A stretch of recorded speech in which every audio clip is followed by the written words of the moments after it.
Tonight, we wander into a land cradled by gentle hills and winding rivers, where the scent of freshly baked bread mingles with whispers from centuries past.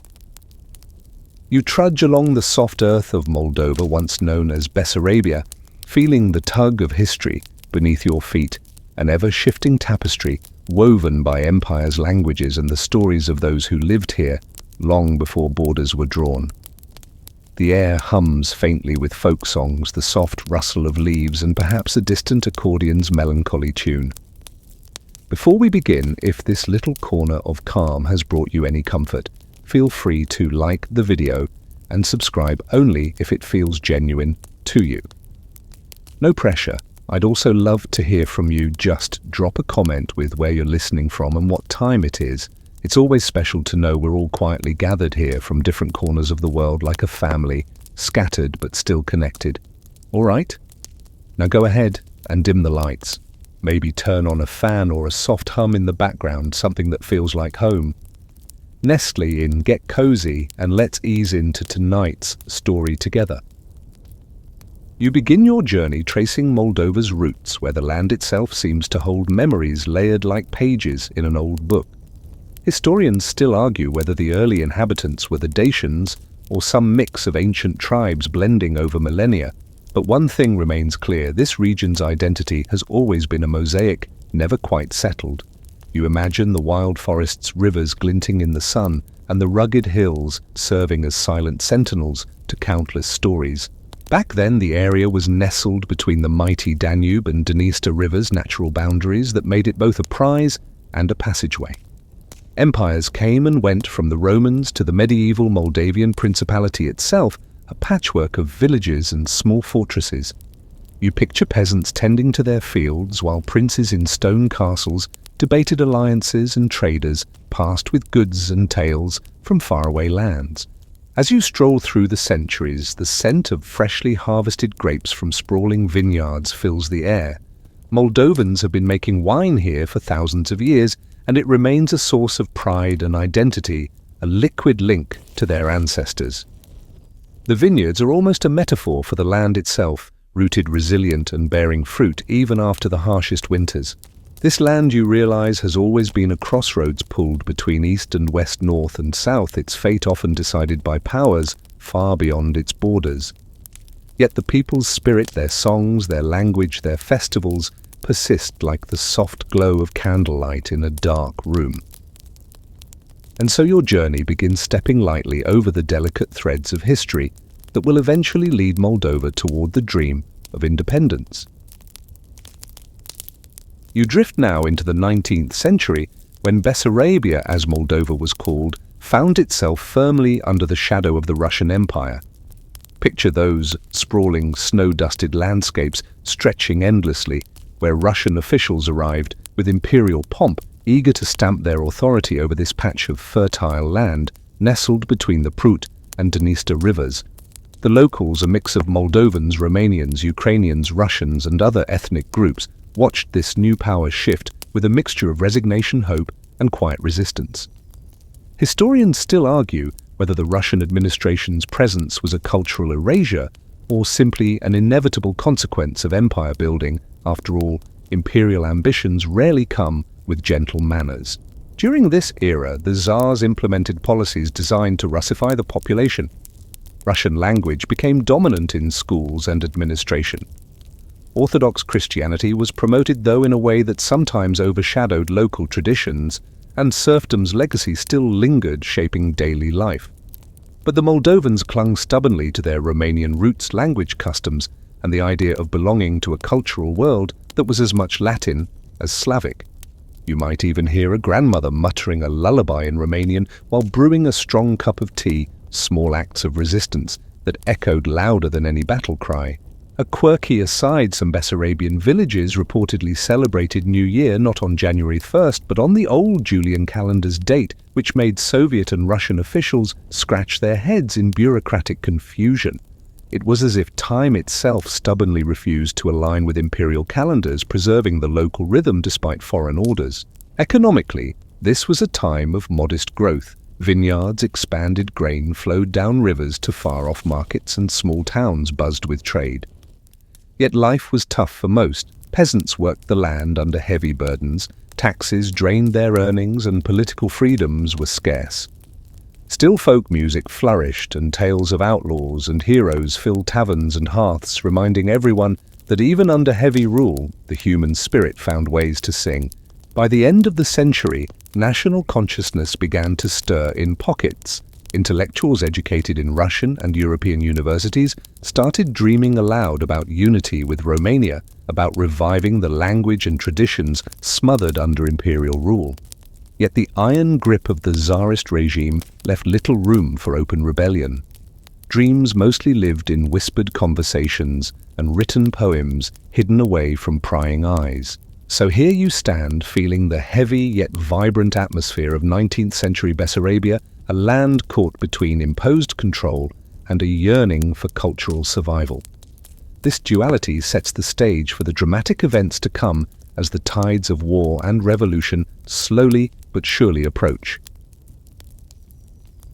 The world shifts under your feet as you enter the chaotic years surrounding the First World War, a time when the very map of Europe seems to be shaking like a table after a clumsy diner's bump.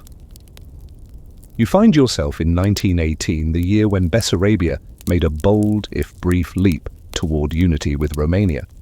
The Russian Empire had collapsed into chaos after the 1917 revolution, and power vacuums yawned wide like hungry wolves ready to devour old borders. For Moldovans, this was a moment to grab a lifeline, an opportunity to affirm a national identity long suppressed by imperial rule. In a swift series of political moves, the Sfatul Țării, the regional council of Bessarabia, voted to unite with Romania. Imagine the excitement mixed with anxiety in the air as representatives from diverse backgrounds debated and cast their votes. For many, the union represented a homecoming, a reunion with their linguistic and cultural kin. Yet for others, especially minorities and leftists, it was a cause for concern or outright opposition. Historians still argue whether this union was truly representative of the whole population's will or a maneuver by political elites caught in the tides of great power games. The Romanian army moved in to solidify control, and for a time the banners of Bucharest flew over Chișinău, the capital. Romanian became the official language again, schools shifted curricula, and efforts were made to integrate the region politically and economically. But this union was never as simple as a neat handover of power. The complexities of ethnicity, land reform, and the lingering effects of war cast long shadows. A quirky tidbit.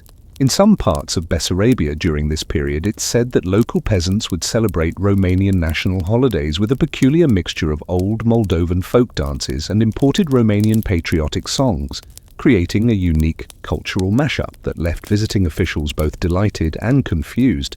It was like a folk remix before such things were cool.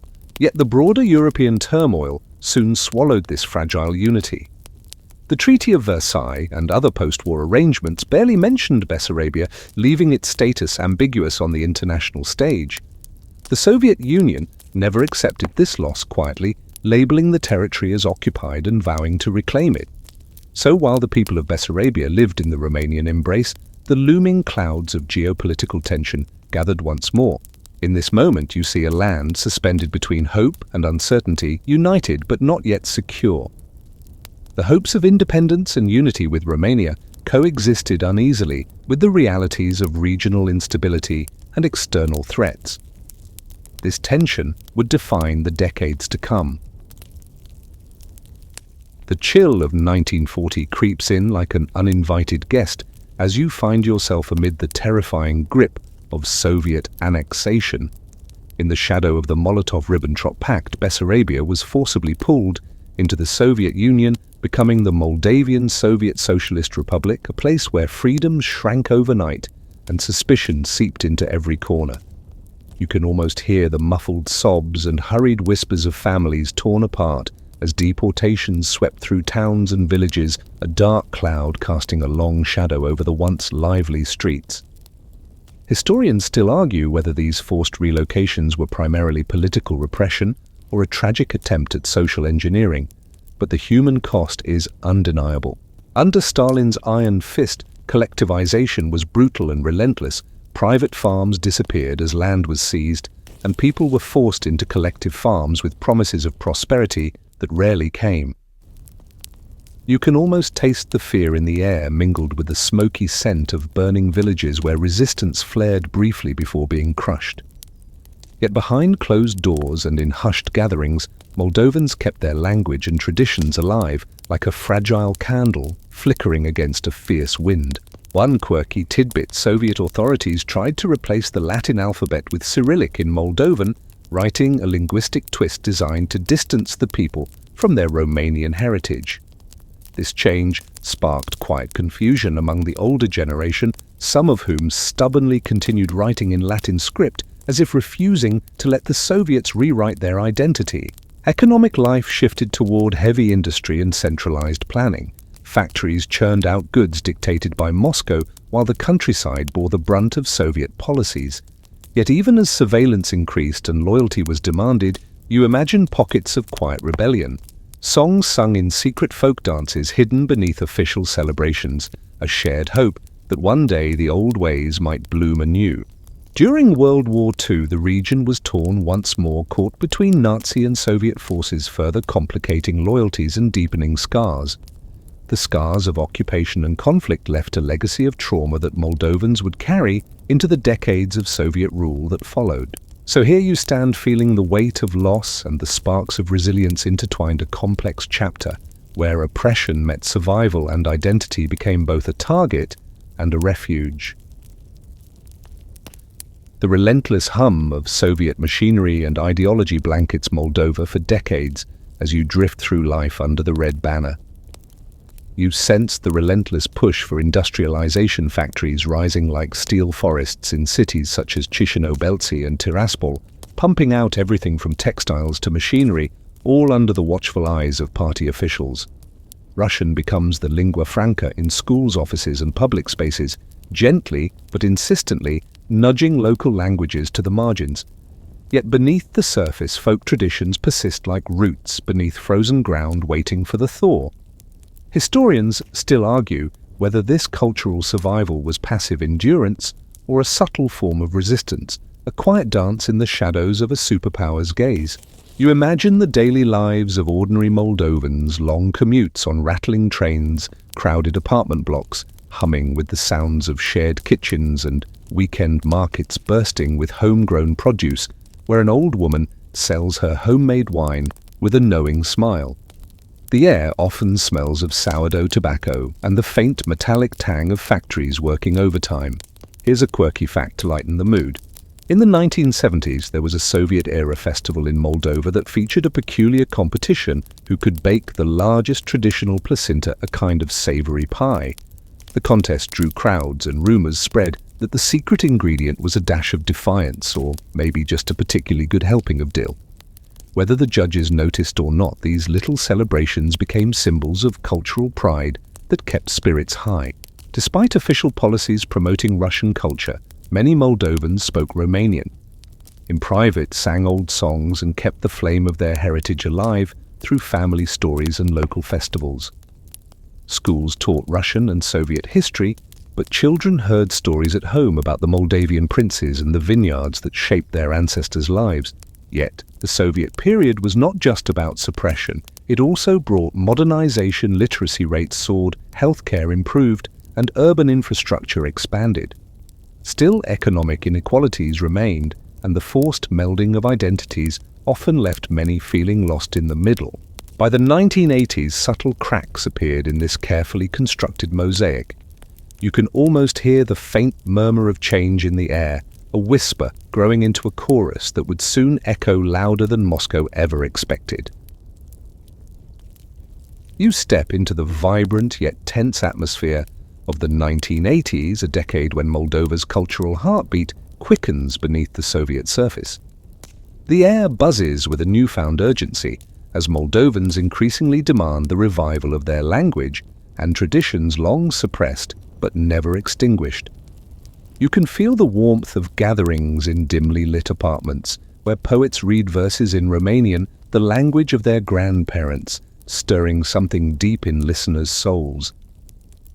Historians still argue whether this awakening was inevitable or sparked mainly by the broader winds of change blowing across the Soviet Union, but the undeniable fact is that Moldovans were finding their voice again. One of the most tangible symbols of this revival was the movement to reinstate the Latin alphabet for writing Moldovan, replacing the imposed Cyrillic script. You can almost picture the excitement mixed with nervousness as activists printed leaflets, organized rallies, and dared to challenge Soviet orthodoxy. The streets filled with chants and songs, and students, intellectuals, and everyday citizens joined the cause. Even the simplest act of reading a book in Latin script felt revolutionary, a small victory in reclaiming identity. A quirky detail during this period, some Moldovan youths started wearing traditional embroidered shirts called IE as a subtle form of protest, something that Soviet officials viewed with suspicion, but that locals embraced as a badge of pride and resilience. It was fashion with a message, blending the old with the new. Economic hardship still loomed, large factories sputtered, and shortages became common, but the spirit of resistance lent energy to the protests. In 1988 and 1989, massive demonstrations erupted, notably the Great National Assembly in Chisinau, where thousands gathered to demand cultural and political reforms. The crowds sang folk songs, waved banners, and listened to speeches calling for autonomy, the recognition of Moldovan as a state language, and respect for national heritage. Meanwhile, Moscow's grip seemed to loosen with Gorbachev's policies of glasnost and perestroika, offering a rare space for dissent to be voiced openly. Yet tensions simmered, conservatives warned of chaos, and minority groups feared marginalization, making Moldova's path anything but smooth. Through this restless decade, you witness a people waking up from a long slumber, embracing their roots with a fierce tenderness. The seeds of independence, long buried beneath Soviet soil, begin to sprout, nourished by language, culture, and the unyielding desire to belong to themselves once more. The late 1980s and early 1990s sweep you up in a whirlwind of change, like a gust tearing down faded curtains to reveal new light. Gorbachev's reforms, glasnost and perestroika, start to ripple through the Soviet Union, loosening the tightly wound threads of centralized control. Moldova feels this breeze keenly. For the first time in decades, voices once silenced begin to swell into a chorus demanding more than cultural recognition. They demand political freedom. Historians still argue whether Moldova's independence was driven more by internal cultural revival or the broader collapse of Soviet power, but the two are undeniably entwined. You can almost hear the crackle of excitement and fear as the Moldovan Popular Front, a political movement advocating national sovereignty, gains momentum. Demonstrations grow larger, and newspapers, once censored, publish articles calling for reform. You feel the energy in packed squares where speeches blur into chants, where young people sport badges with the Romanian tricolour, and where ancient songs blend with calls for democracy. The Prut River, once a symbolic boundary between cultures, now seems less a divider and more a bridge for shared dreams. A quirky little fact: some protesters began flying flags upside down, not as a sign of distress, but as a cheeky way to evade Soviet censorship, while still signaling dissatisfaction. Officials often responded with confusion, unsure whether to clamp down or laugh it off, which bought activists precious moments to organize. Meanwhile, Soviet institutions trembled. The Communist Party, once untouchable, faced defections and criticism. Economic stagnation worsened, shelves grew emptier, and citizens' patience thinned. Moldova's leaders, caught between Moscow's fading authority and their people's rising demands, struggled to chart a course forward. Amid this chaos, debates about Moldovan identity intensified. Some favored closer ties with Romania, others urged for a distinct Moldovan statehood. Minority populations, including Russians and Ukrainians, voiced concerns about rising nationalism foreshadowing future conflicts. The delicate balance between unity and diversity seemed poised on a knife's edge. As the Soviet Union wobbled toward collapse, Moldova edged closer to declaring its independence, propelled by a potent mix of cultural pride, political activism, and the irresistible force of history unfolding. You feel the ground shift beneath your feet, the old world crumbling to make way for the new. August 1991 bursts onto the scene like a thunderclap in a clear sky. You find yourself amidst the tension and hope as Moldova seizes its moment, declaring independence from the crumbling Soviet Union. Tanks rumble in Moscow, a coup attempt shaking the old guard. But here in Chisinau, people gather in streets pulsing with anticipation and nerves. Flags flutter, speeches resound, and for the first time in decades, Moldova steps into the light of self-determination. Historians still argue whether the timing was purely opportunistic, riding the wave of Soviet collapse, or a long-awaited culmination of national awakening, but to you, the energy is unmistakably electric. The Declaration of Independence on August 27th is both a legal document and a symbolic act asserting Moldova's sovereignty, the primacy of the Romanian language, and a commitment to democratic principles. You can almost hear the voices of the deputies, some trembling with emotion, others steely with resolve as they cast their votes. The crowd outside, a sea of faces young and old, bursts into cheers, tears mingling with laughter. A quirky moment. During the celebrations, a group of protesters unfurled a banner reading, "We want wine, not tanks," blending humor with political urgency, a reminder that even in serious moments, Moldovans kept their wit alive. Yet, independence was just the beginning. The realities of forging a new state loom: large economic instability, political fragmentation, and the shadow of Moscow's lingering influence. The Russian-speaking population in Transnistria, wary of Moldovan nationalism, grows restless, sowing seeds of discord that will soon erupt.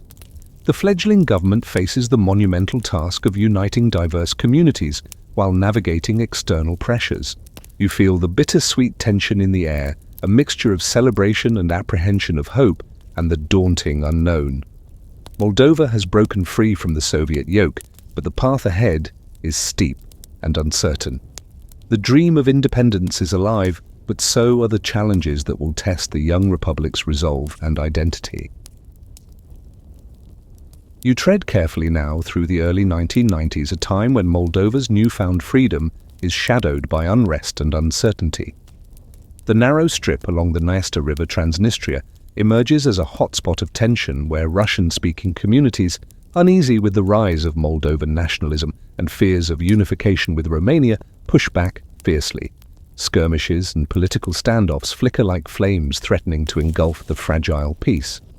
Historians still argue whether the Transnistrian conflict was an inevitable ethnic clash or exacerbated by external forces leveraging the instability, but what's clear is that Moldova's young independence faced a stern test from the start.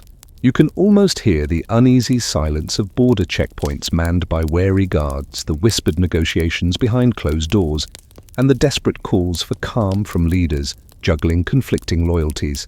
Economic hardships compound the crisis factories, shutter unemployment rises, and people struggle to find footing in a rapidly changing world.